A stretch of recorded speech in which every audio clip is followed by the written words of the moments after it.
All right, now let's see if I can there we go. Spotlight myself for everyone. Hello! Hello, everybody. Coach S, voiceover goddess, Karen-Eileen Gordon. Welcome to the June 2021 voiceover office hours. Woo! Happy dance. Hello. How is everybody? Yay. All right. We are here. It is summer. Happy summer to everybody. I hope everybody had a peaceful, lovely Memorial Day weekend. Hi, everybody. Love the reactions. Feel free to react.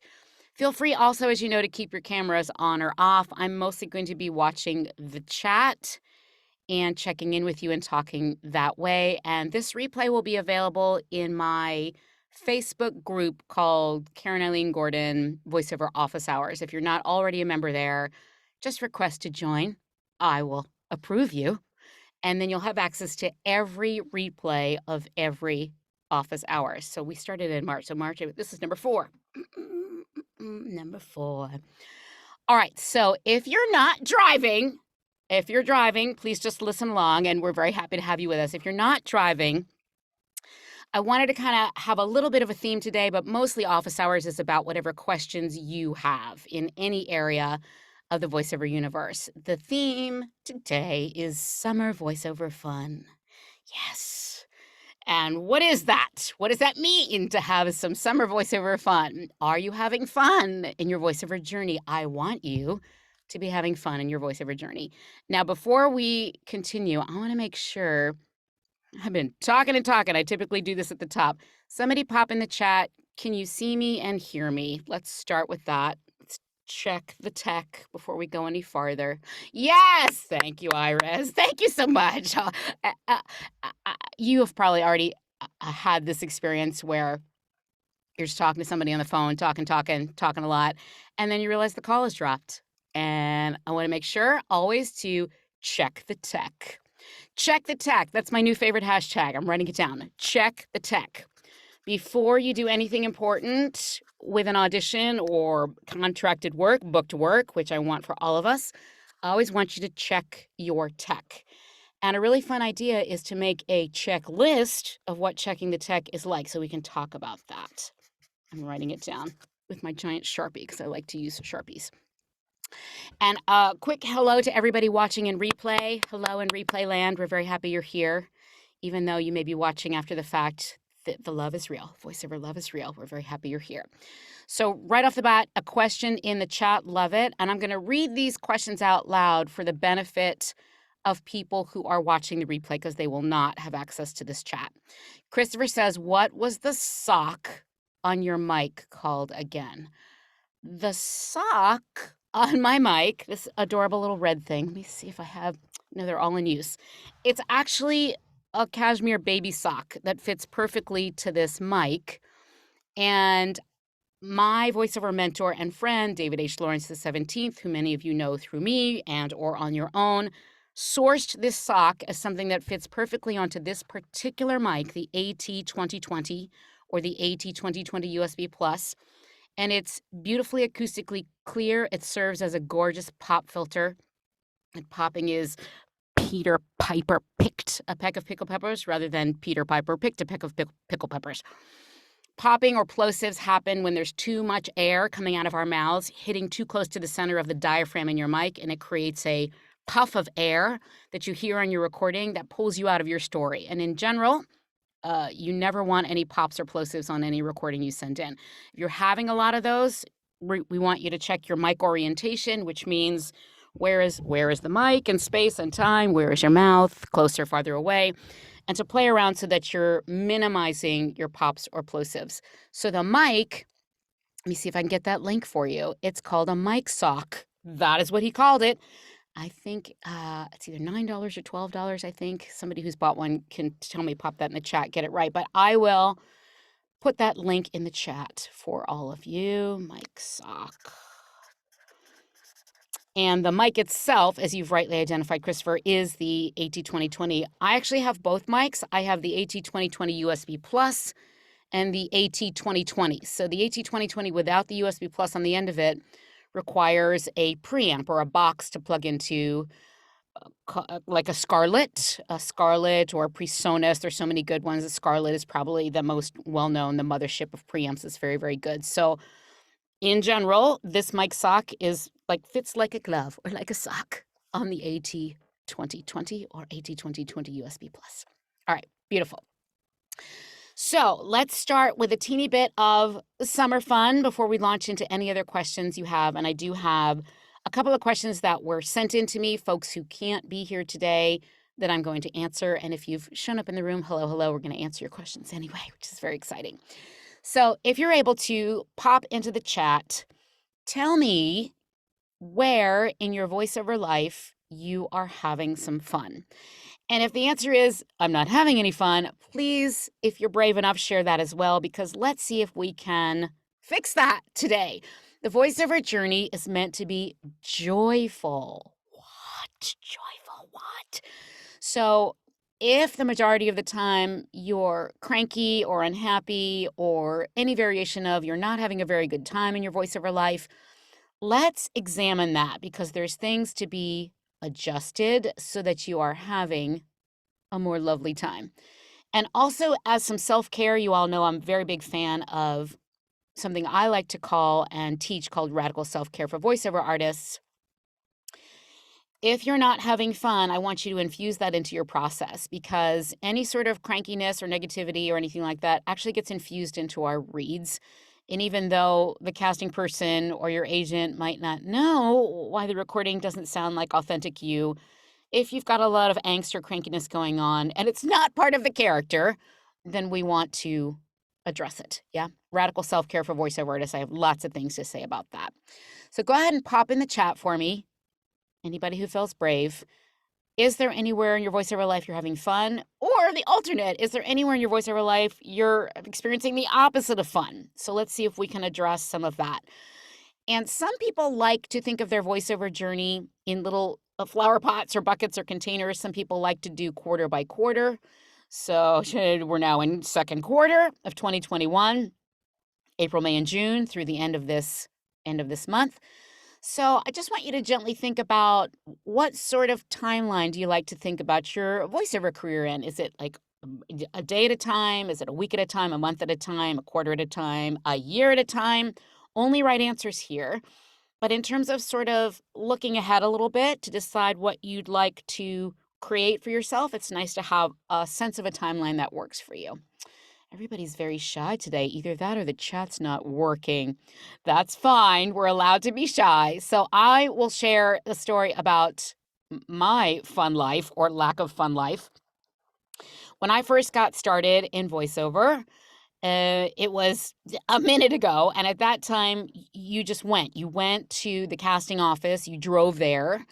And I started in South Florida, and I would literally drive to a casting office, and they would have like a giant like a cassette recorder of some kind, a giant cassette recorder, and you would talk into the cassette recorder, and that would be the audition. It was hilarious. And that's how people got booked. And then when I was in Los Angeles, I would drive to my agent's office, and then the agent has a studio with a studio booth and an engineer and a professional mic. But even so, you're going someplace where it's already set up and very peaceful and lovely. As you all know, the voiceover universe has shifted tremendously. So now, if we really want to lean into a thriving voiceover career, we either need to have a home studio, which can produce broadcast quality, industry standard files, or we need to be willing to go to a studio that's being very safe. I want us all to be very safe, following COVID protocols, please, very safe studio, and pay to have the audition or their work recorded, or we have a really good friend or family member who's got a studio that's available to us. Really, really important. So in the beginning, I was a little miserable in my studio. I did not fully understand in the beginning that I was supposed to be wildly, ridiculously comfortable. Like, not even okay comfortable, like extraordinarily comfortable. So part of summer fun I want to suggest is for you to think about, are you super deliciously comfortable in your recording space at the moment? And like I said, I was not. I was a little cranky. I was like sitting the wrong way. It was a little too warm. It was just all kinds of things that were not very comforting to me. And all of that kind of got translated into my reads, sadly. So for you, I want you to think about over the summer, how can you make your recording space really deliciously comfortable for you? How can you bring into that space, if you don't have already, things that are really enjoyable or fun for you? An image. I have a friend who got a giant printout of a blank check and wrote like $1 million and signed it from like Pixar voiceover division and put that up in his voiceover booth. So anything that feels fun or interesting to you that would sort of lift your spirits or make you feel cozy or comfortable in your recording space, I want you to encourage you to think about that as your summer gift for yourself, as one of the things you're going to do. So let's see, there's things in the chat. Iris is having fun exploring new vocal levels. Oh, that's very, very fun. It's really interesting that you mentioned that, Iris, or is it Iris Lynn? You tell me if do you use your double name? Because I'm a hyphenated goddess. So Karen-Eileen, I want to be very respectful of people's names. So Iris or Iris Lynn and everybody, a really fun thing to do when you're exploring new vocal levels or new characters is to choose a movie that you love or a TV show that you love where you're familiar with the character or love the character. Turn off the sound, turn on the subtitles, and see if you can create the voice and match their lip flap. It's really fun. Matching lip flap means that the way that you're talking looks like it's exactly coming out of the character's mouth. That's a whole field of voiceover called ADR, which is either automated or automatic dialogue replacement, depending on if you're in the United States or the United Kingdom. It's also dubbing. So really, really fun way to explore a character or to choose a movie or a TV show and give the character a completely different voice with a crazy accent and see if you can make it fit. It's really, really fun. Doris, hello. Doris says, hi, I think that means, is it hi? Hi, I am fresh, not even started, but looking forward to it. A new person! Doris, welcome. Doris. Yay. So there is never a wrong time to get started in the voiceover world. And I say this a lot, and I truly believe it. The voiceover universe is so vast and wide and deep. There literally is room for everyone who is called to it. Now, the part B to that is, and is willing to put in the learning and the time and the work. Because we can all wake up in the morning and declare ourselves master voiceover artists. And as you know, those of you who are actors and singers and work anywhere in the entertainment universe, it rarely happens like that. There are prodigies. There are 3-year-olds who start belting out songs, and there are 4-year-olds who are busy playing the piano like rock stars. In general, most of us have a slightly different path in that we need to put in the work to become a master. So if you have the inclination and the drive and you're drawn to it, my belief is you're drawn to it for a reason, and there's something for you to explore, and there's a place for you. And part of the reason there's a place for you, and this is always worth remembering, there is nobody like you in all of space and time, in any galaxy, in any timeline, in any universe. Nowhere. No combination of things is exactly you. So there is no one ever in all space and time who would deliver a particular voiceover read or booked work like you would. So not only is there a place for you, but you're unlike anybody else who would deliver that material. So that's really helpful to remember. And I truly believe it. And it's been my experience, both as a voiceover artist myself and as a coach. Let's see. And I know we have some questions I have right here to get to. Let's see. Christopher says, hi, Christopher. Christopher has a background in video production and is familiar with the gear needed for high quality sound. Oh, Christopher, you are ahead of the curve. I'm not ashamed to tell you, in the beginning with voiceover tech, I was a crier. Cried. And now I feel like a voiceover tech rock star. In fact, some of you were in my voiceover tech boot camp that I love to teach because it's my joy to simplify voiceover tech for people, because I had such a bumpy road with it, and now it's my bestie, and I want it to be your bestie. Christopher has a part 2. Christopher is struggling with how to start this process to get work. Let's talk about that. How to get voiceover work. Oh, it's such a good, juicy question. First, let me hydrate, and let me remind you all, I say this every time, it's important. One of my favorite instructors, her name is Sonia Choquette. You can look her up. She's a teacher and a psychic and a counselor, all kinds of wonderful things. In her experience with tens of thousands of clients over her 30 or 40 years working, she has found that 15 minutes of intense concentration will actually dehydrate the body. So please, we're pouring some knowledge into your brain today. Your brain's going to be working, creating new pathways. Please have some tightly capped hydration near you to protect your electronics as you learn. It takes a lot of liquids to grow new synapses. Hold on, let me answer this question, then I'll come back. Doris says, can I train with you? Yes, you can train with me. I was going to wait till the end of class to announce this, but since you've asked, let me ask it now. And I didn't pay Doris to ask this. So because so many of you have asked about training and I want to make it more accessible, I'm getting ready to launch a group voiceover mentorship program. It's 3 months. It's inspired by and modeled on a group mentorship program that I adore by the wonderful Lori Cheryl Wyman, casting director. So we talked a lot about what she's doing, and based on your questions and your input, I'm going to do my version of it. So it'll be a 90-day voiceover mentorship, very limited enrollment because I want to have a lot of one-on-one interaction. If you're interested in that, please put your name and your best email in this chat, and I will send you information. We'll probably get started in July, so July through October. So I'll send you all the information next week, and if you're still interested after you hear the details, we'll have a little interview, and I'll select our group, and we'll get going. I also do a very limited amount of one-on-one coaching, limited because my plate is full, like many of your plates, even during pandemic. My plate is full, and thankfully, the acting world is very gently opening again. And I share this. I'm still working on figuring out how to share things with you and not feeling like I'm bragging. This is not bragging. This is to tell you that things are really happening again. And many of you already know this. I had 4 auditions yesterday, 3 self-tapes for on camera and 1 big voiceover. 4.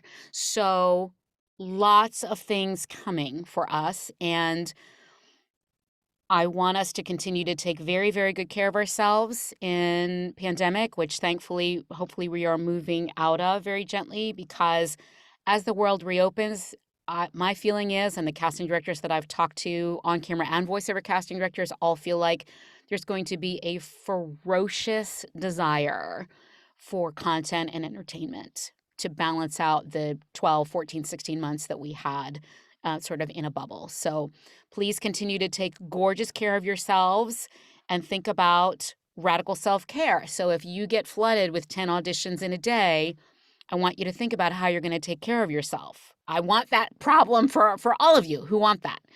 Let's say, you get 10 auditions and they're all due in the next day or 2. How are you going to take wonderful care of yourself? What about your sleep? What about your hydration? How can you schedule so that you have enough rest and breaks? What do you do in between? That's fun for you, this fun theme.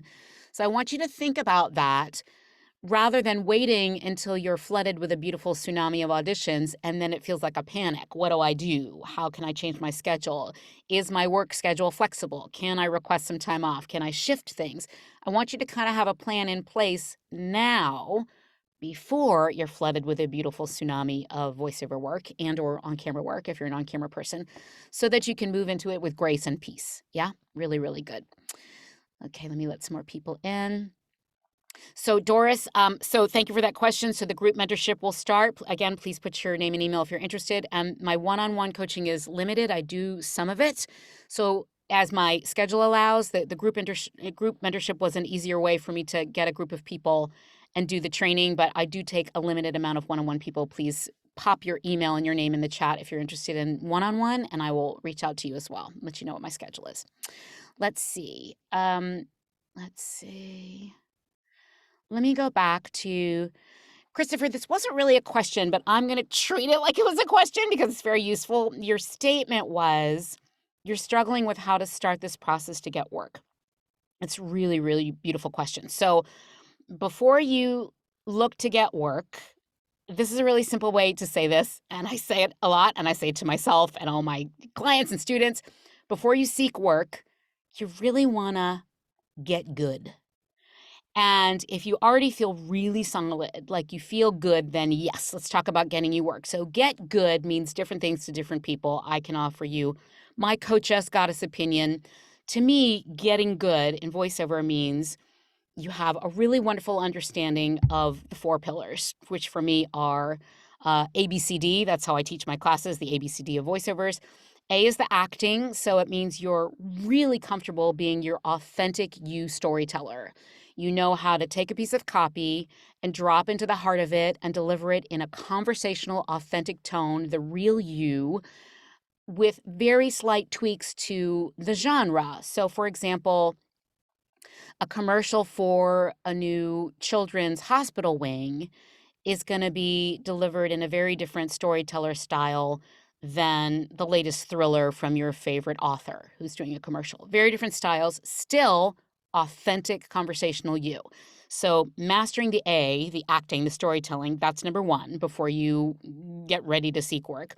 B is the business. I want you to have a really good understanding of how does the voiceover business work? And that's something that I teach in my classes and will go over in my mentorship and help people with in coachings. This is a business, and you, if you didn't already know, are CEO of Voiceover You Incorporated. Woo! Shout out to the CEOs in the group. Everybody here who's moving into voiceover is CEO of a company.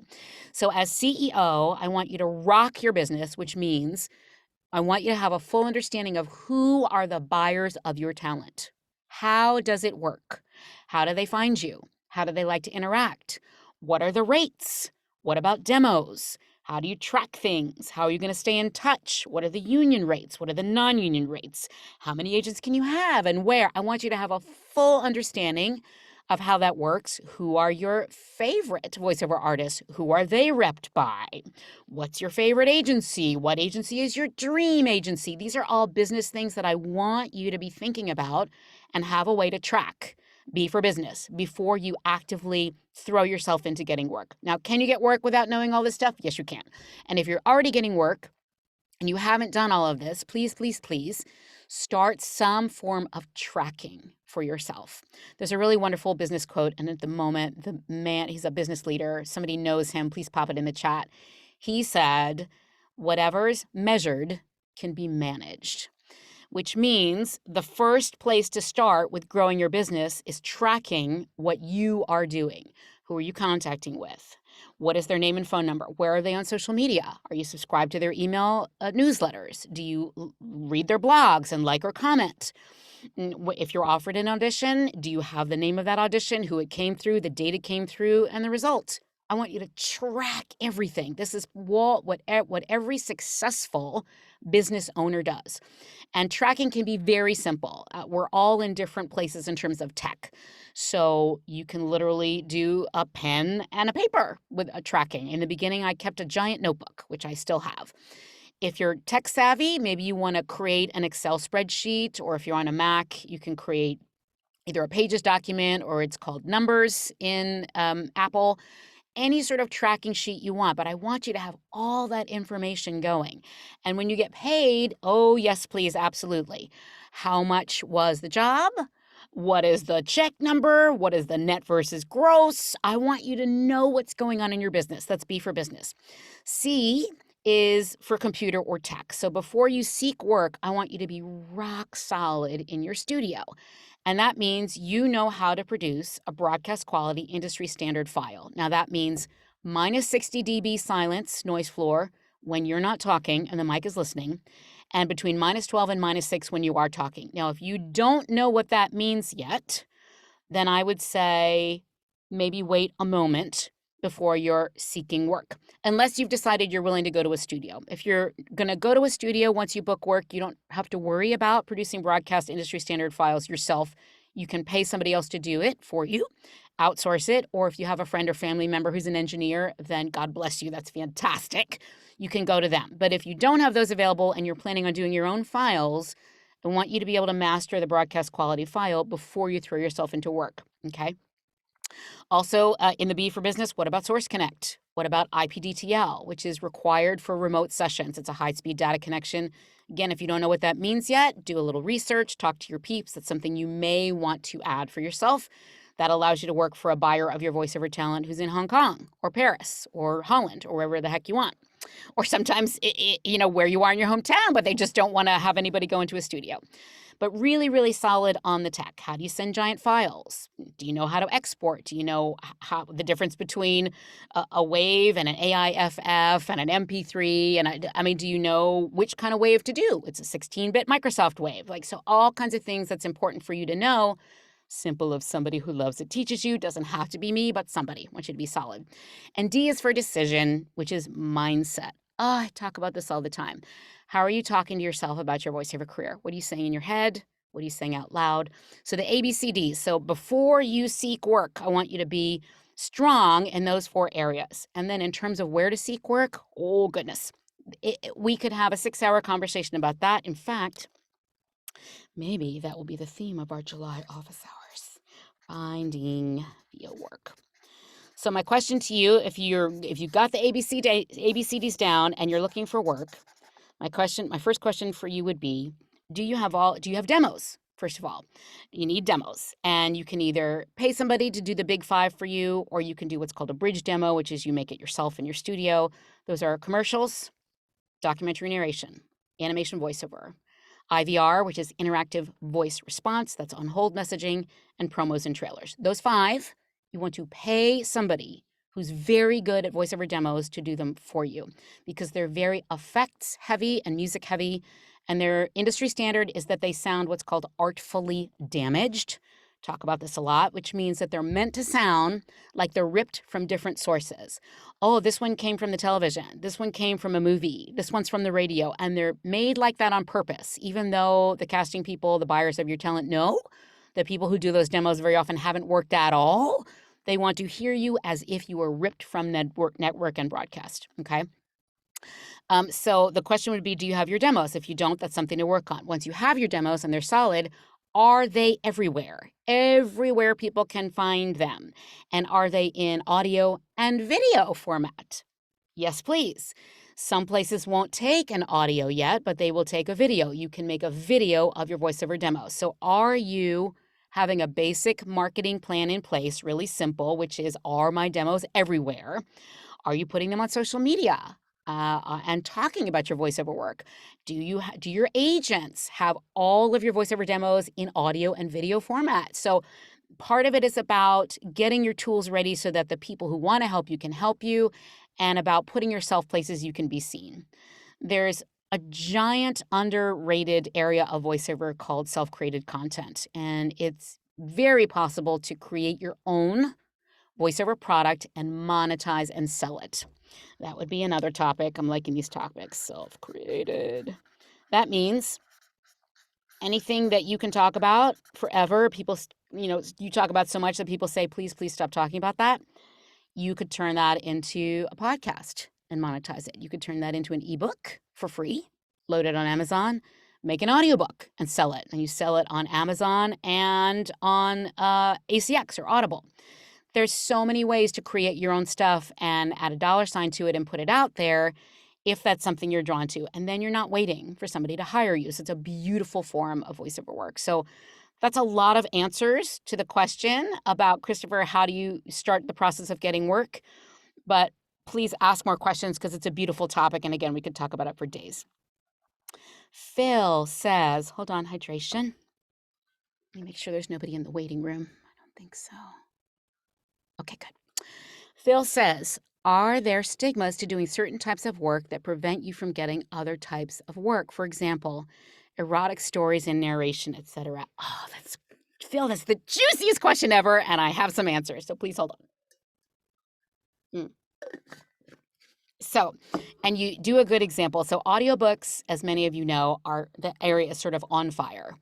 On fire. It is the fastest growing area of the publishing world without exception. Nothing else is even close in second place. Audiobook growth year over year for the past 5 to 7 years has been double digit.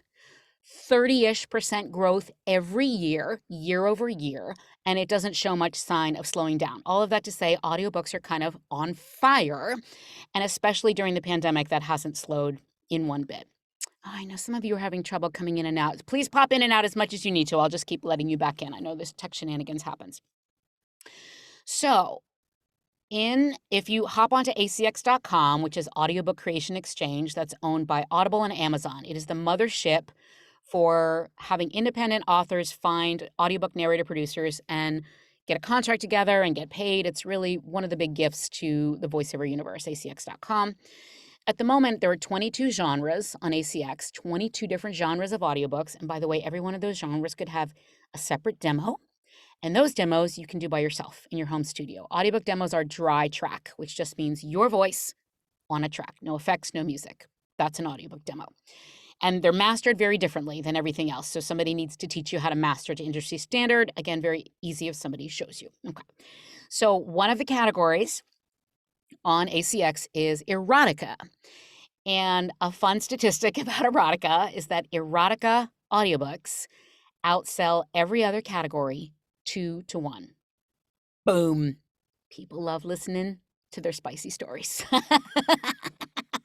So, my clients and students who are audiobook narrator producers very often will create 2 profiles on acx.com, one with their name. I'm going to honor one of our beautiful students here who passed, who many of you know, Sam Stock, let's say, who that's his regular name for all of his books.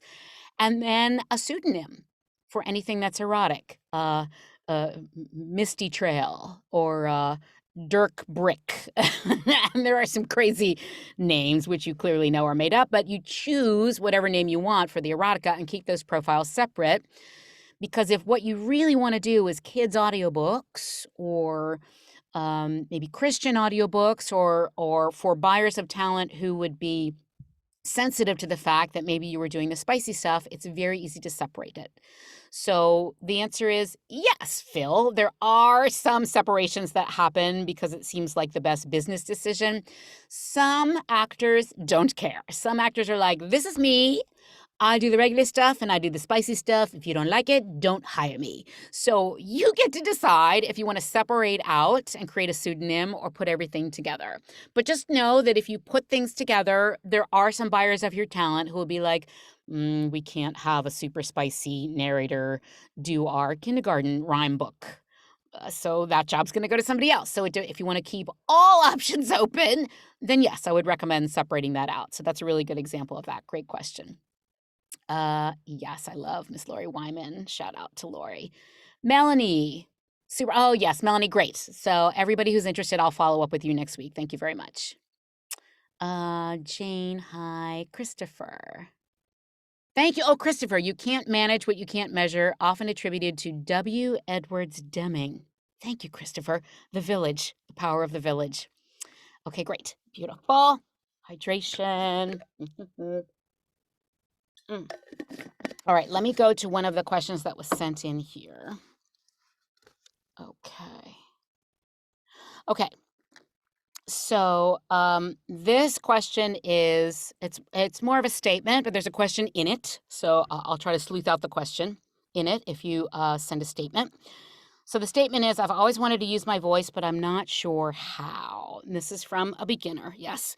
So really wonderful, first of all, that you're drawn to voiceover. Again, I'm a big believer that if you are drawn to something, it's not random. I don't believe we're drawn to something without sort of a backing in our heart or spirit. So something that we're really drawn to is something that there's some gifts in that universe for us.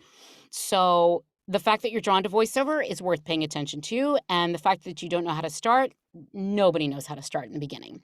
So a lot of people come to me and they're like, everybody's always told me I have a nice voice. What do I do with that? Or I really like cartoons. Can I make a living doing cartoons?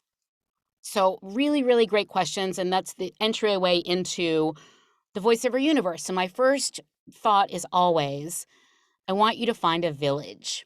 And I very strongly believe this. This has been my experience. No voiceover artist succeeds without a village. And by the way, you're here spending some time today with part of your village. Yeah! Once a month, that's still a village. It's a village. You're here. I'm here to support you. The other people in this room support you. So the idea that you're getting together with a group of people who are all aiming towards the same direction, maybe different goals, but a similar direction, really, really important. You're never doing this alone. You're not meant to do this alone. We all need teachers, mentors, classes, workouts. I, as your coachess, I'm constantly training. I have mentors. I have coaches. This is a marathon, not a sprint. It's meant to be enjoyable. You're meant to do it with people who love and support you. So my first thought for anybody who's like, how the heck do I start, would be find a class or a mentor who feels like a match to you and just dive in, put your toe into some training or instruction. One of the things that I love to teach, and if there's enough call for it, I'm happy to teach it again. It's called VO 101. It's one of the first things I partnered with the wonderful Lori Wyman for. We did it like 3 or 4 times because there was such a demand. We did it online and in person before the pandemic. But for somebody who's brand new, I basically go into detail about ABCD, like everything you need to know before stepping into the world. Some people come to me and they're like, what is copy? What the heck do you do if your agent sends you an audition? What's the step-by-step? So if it's new to you, it's a beautiful thing to be a new person. Everybody in this room who's farther down the road with you remembers what it's like to be a new person and go, what the heck is that? And I personally, as a coachess, I'm like, there's no such thing as a silly question, a stupid question, a question that's too small. So in this space, I want to say out loud every time, you can ask me anything. I don't care if it's something that somebody else earlier asked. If you don't understand it, ask it again. So please be brave and ask any question you have. Yeah, so that would be my suggestion, is to find a mentor, a teacher, a coach, or a class. And there's a lot of really good ones. And again, I'm honored if it's me, but it's more important to me that you're working with somebody who's a match to you. Because when you're working with somebody who's a match to you, you're likely to learn quicker and faster and have a more fun journey. And again, I really want to emphasize the journey's meant to be fun. Here's another statement, and let's find the question in it. The statement is something that I sort of mentioned. I have a lot of funny character voices, and I enjoy doing, let me see if I can read this. I have a lot of funny character voices. That I enjoy doing, and I'm wondering if there's a market for something like that. Not only is there a market for something like that, it's called animation and video games. And I love this statistic. I'm constantly hunting for the new statistic, but in 2017, they did a really sort of detailed assessment, and it's 4 years ago, the global voiceover market was valued at $4.5 billion. So 4 or 5 years later, that number we can assume is much higher. But the universe where you use your funny voices, that's animation, video game, that's audiobook on a much more subtle basis. Audiobooks in general, there's not big, giant, over-the-top voices unless it's a kid's book. In general, in audiobooks, it's a suggestion or more of a subtlety.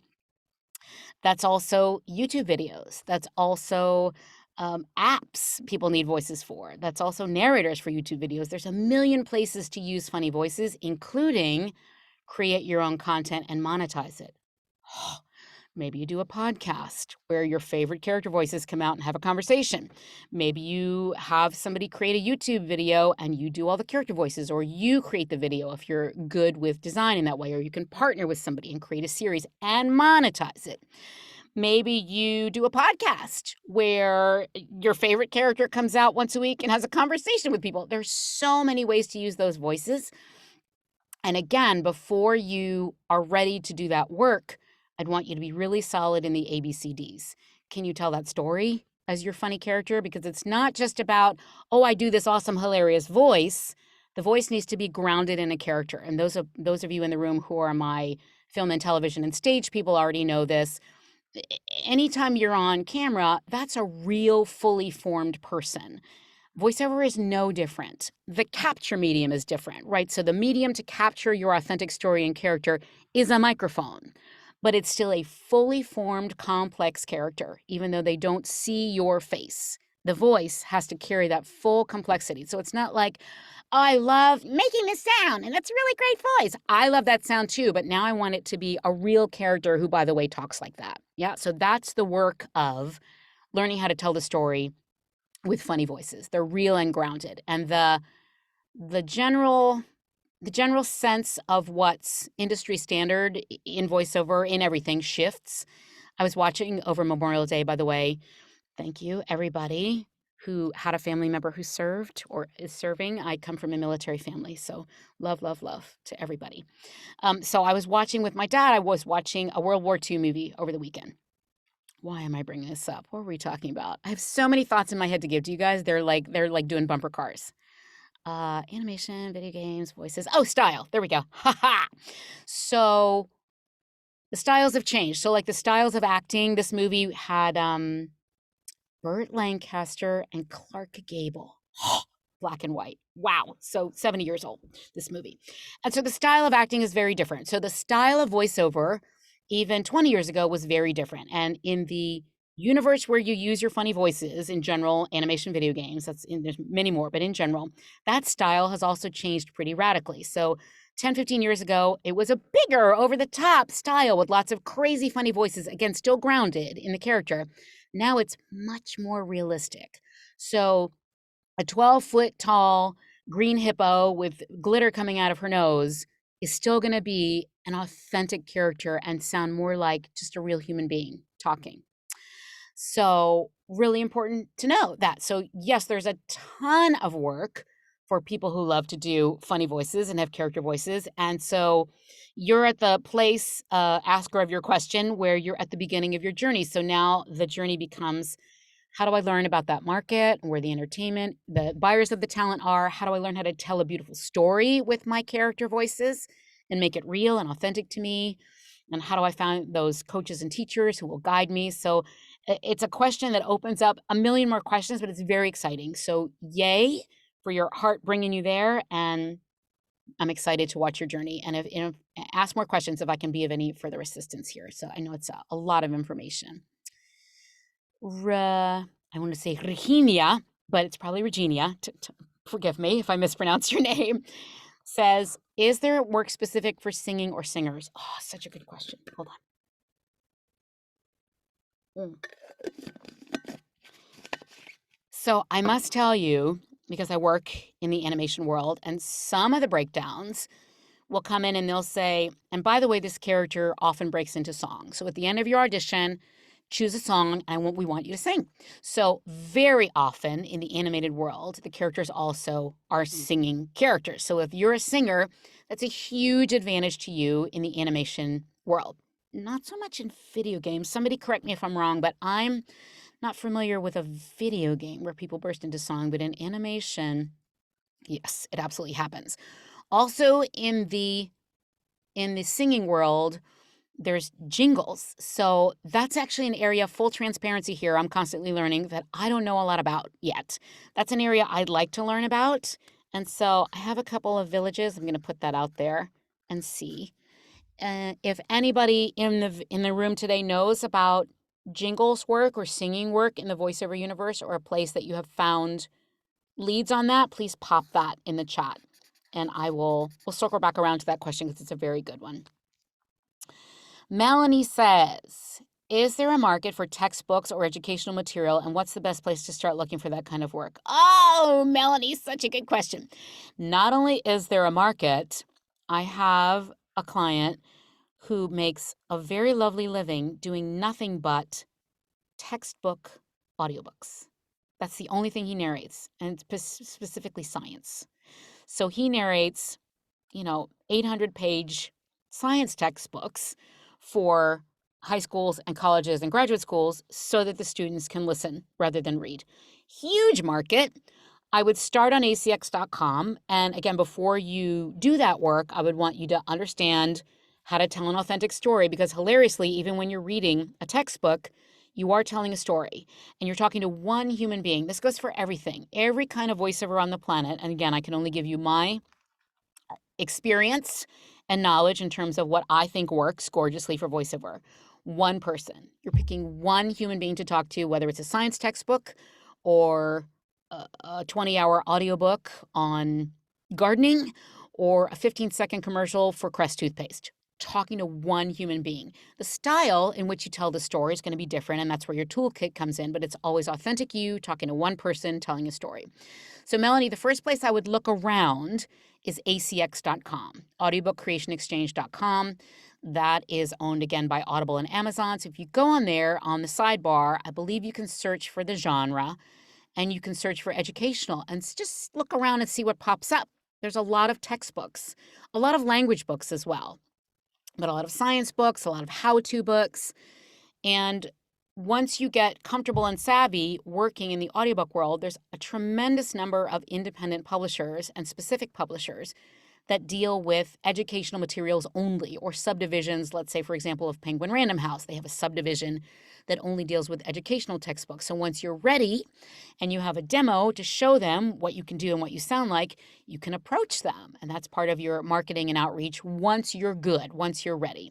So the first place I would start is go ahead and look around on acx.com. And you can also go onto Audible if you're not already a member there. If you're interested in the audiobook world, and you're not ready to have a subscription to Audible because it's a paid monthly, you can listen to a 5-minute sample of any of the tens of thousands of audiobooks on the Audible site.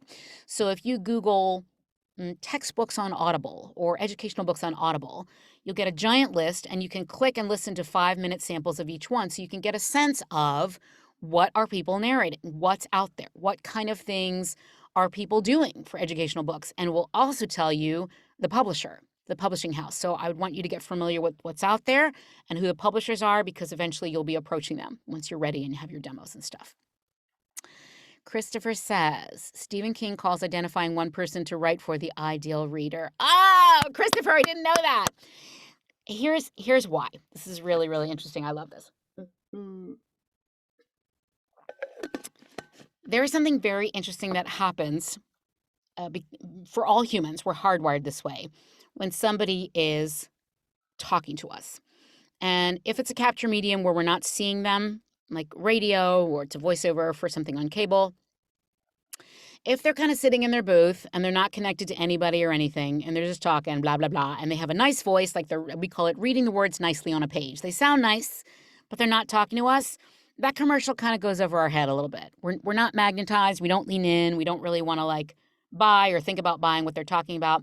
If we're talking to one human being as we're reading, and not just well, I'm talking to a friend. Which friend? Well, I'm talking to my friend Sarah, who lives up the street from me, who has 3 kids, and just texted me that she had the best salmon salad she ever had in her life. So way specific rather than I'm talking to a friend. So if I'm telling the story to Sarah as I'm talking, and I'm really connected and talking only to Sarah and having a conversation, that infuses into the read. So that when everybody who's listening, and let's say there's 1 million people who hear that commercial, everybody, for whatever reason that they're not sure about, they feel like I'm talking directly to them. What? Because I was talking directly to one human being, and that energy infuses, and that is what we want in all voiceover. In an audiobook, it's a conversation with one other human being. It's one set of earbuds, one set of earphones at a time. Audiobook is usually listened to in a solo practice. A commercial, even if we're in a group of 10 people, we're hearing the commercial. Everybody in that group hears the commercial through their own ears as if somebody's talking to them. So Christopher, that's an awesome quote. Thank you. I'm going to remember that. Really fantastic. Questions, thoughts, comments? We have a little over 10 minutes left. How's everybody doing? More questions? Feel free to ask. I have some other ones here. You have a hydrate. Pop it in the chat if you have one.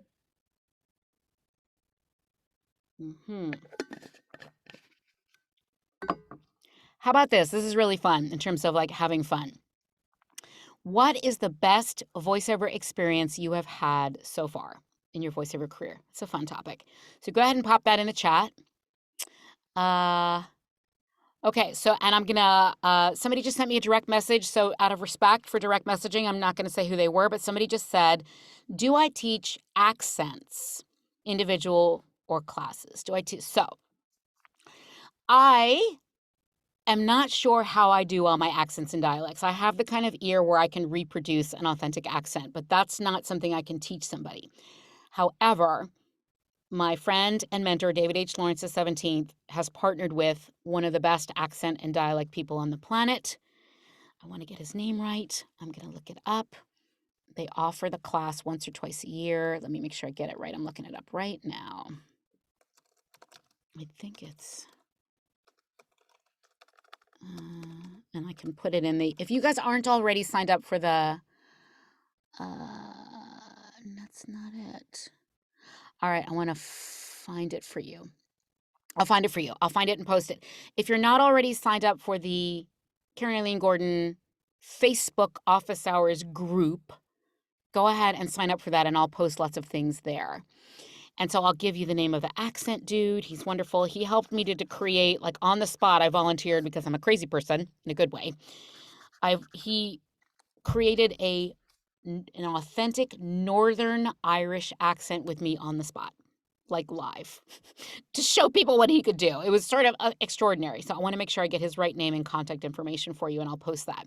So that's not one of my superpowers, but the benefit of having a village is I know somebody else who does that, have that as a superpower. So, and also I want the person who asked this question, I'm guessing that means you want to learn other accents, or maybe it could mean that you have an accent that you're wanting to lessen.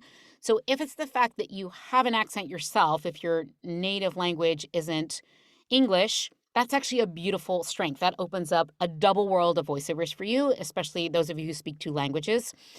So I never want you to think in terms of like, oh, I have to eliminate my accent or get rid of. That sort of has a negative energy or stigma on it. Instead, we're going to expand. We're going to add to your strength and skill and what you can do.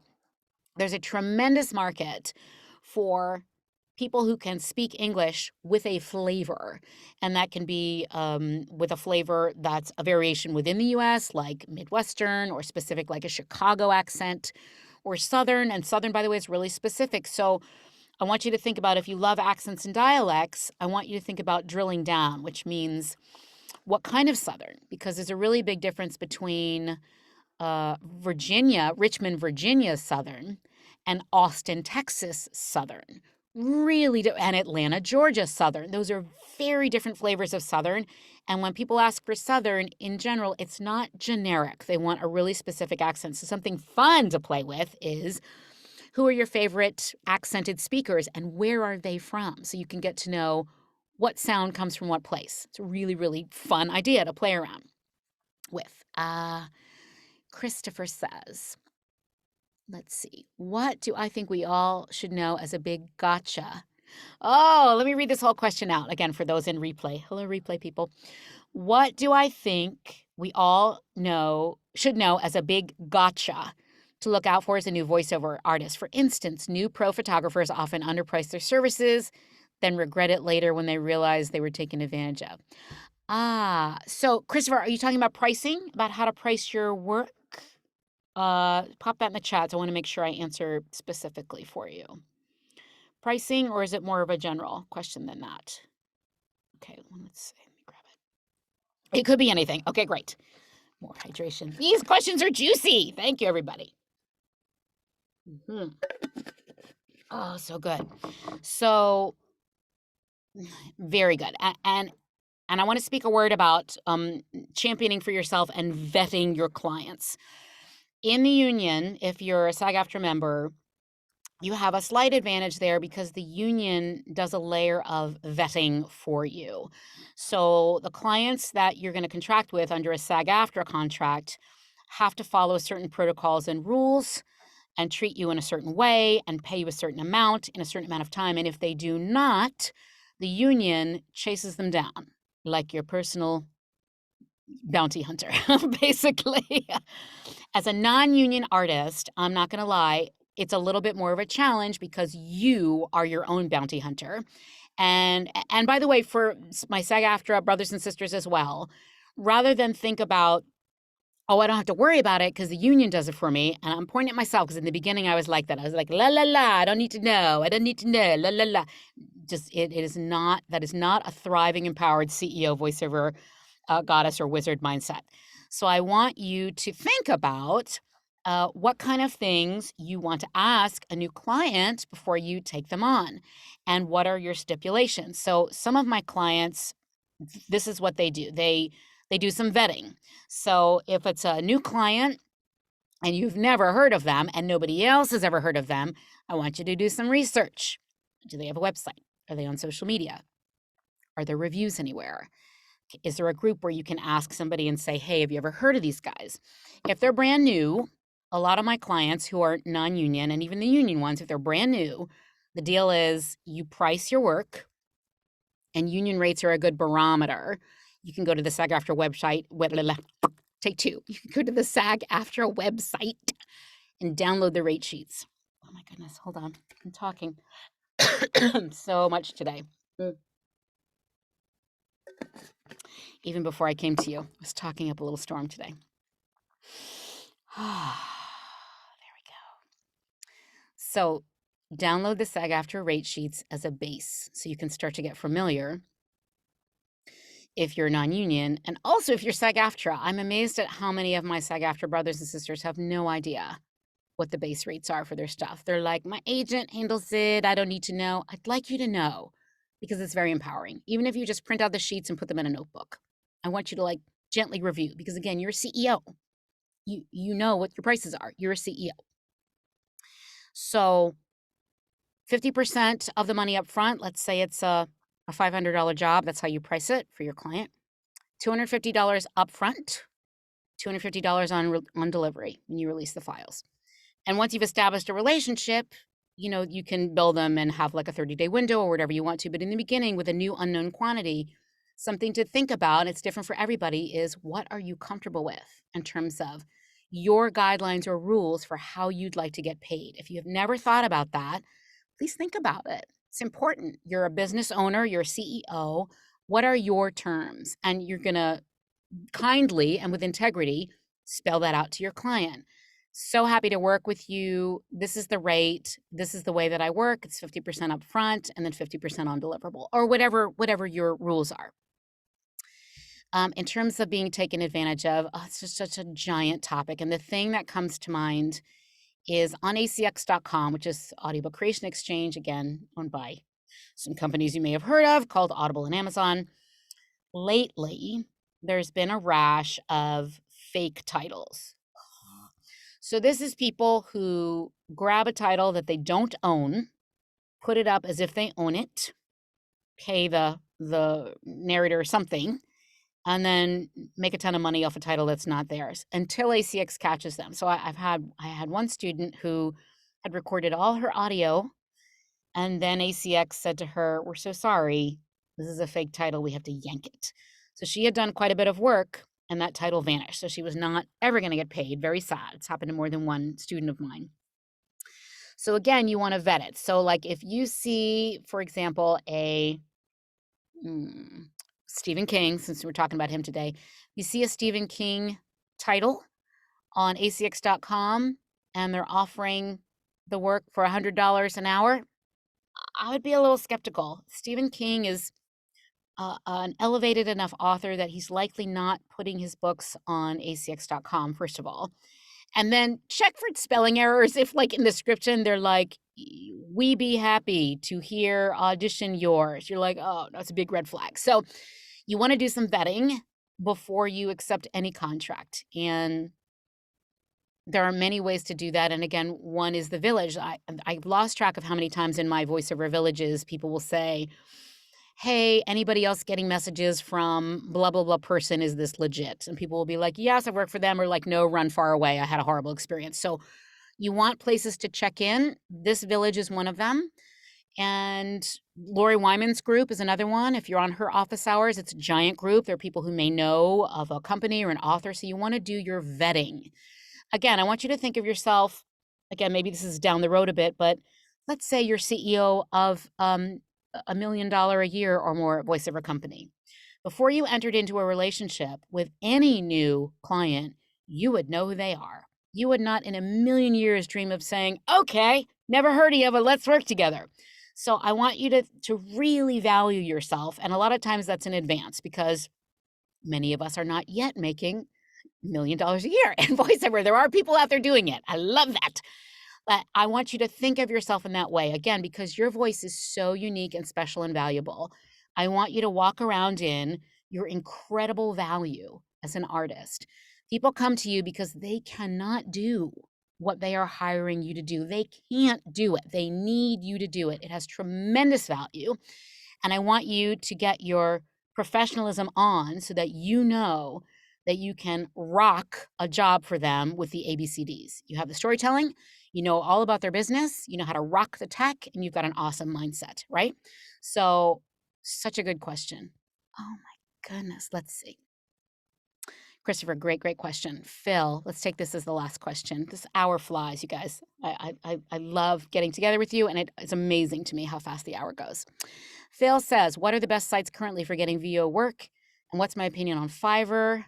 Are there ways to earn decent money on it? Oh, Doris says, I am a joy. Doris, you are a joy, and so are all of you. This is such a bright light for me. I just adore all of you. I love this every month too. You're going to make me cry. Here we go. I try and get through the Zooms without crying, but here we go. So this to me is connection. It is so beautiful to be connected to you and have voiceover connection and to be reminded we are all in this together. There are people who love and support us, who want to help us reach our dreams. That to me is a treasure.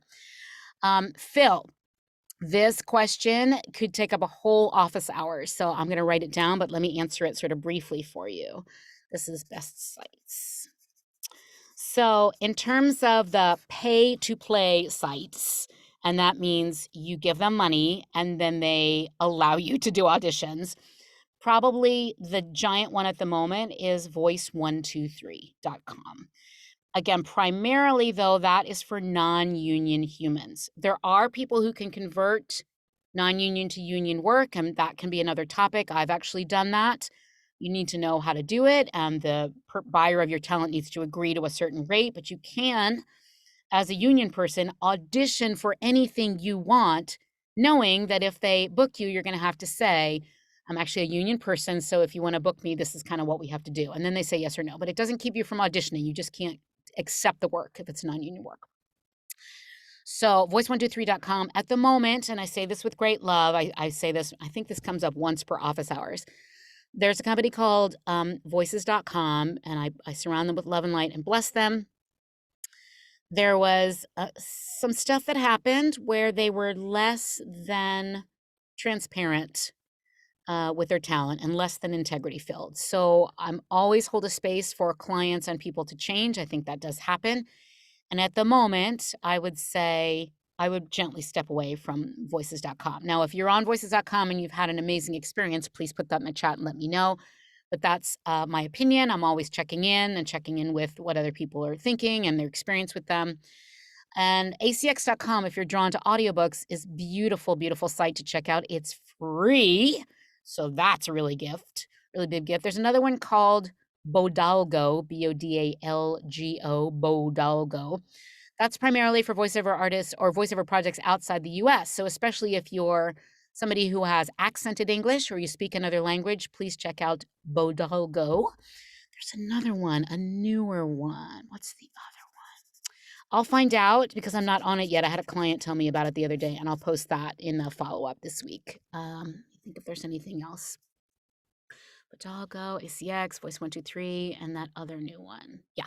Those are the biggies. Those are the places to start. And if you find anything that you love, there's always new things happening. Please, let me know, post in the Facebook group, and please share because there's more than enough work for everybody, and there's always new things happening. I love this every month as well. You guys are so beautiful. All right, so here we go. Let me take myself off Spotlight so I can see all of you. I'm going to do gallery view. Well, let's see if we can do immersive. Can we do it? Hold on. Can we do this? Let's see. Can you guys see this? This is a new feature on Zoom where if your camera is on, and I have a weird backdrop, so it's acting weird, but we're in a classroom. Hi, everybody. We're in a classroom. So those of you who want your camera off, you can keep it off. Please do this anyway. Please raise your right hand. Grab the back of your left shoulder. Pat, pat, pat, pat, pat, pat, pat, pat. You did something beautiful for yourself today by coming to VoiceOver office hours and getting new knowledge and being in community. And you're just a joy. You're just a joy. I just love and adore all of you. Happy summer. Have a beautiful month. Please remember to play and have some VoiceOver fun. Let me know how you're doing. Those of you interested in the coaching and the 3-month, I'll send out information next week, and just have a beautiful, beautiful month, and I'll see you in July. Bye, everybody. Thanks for coming.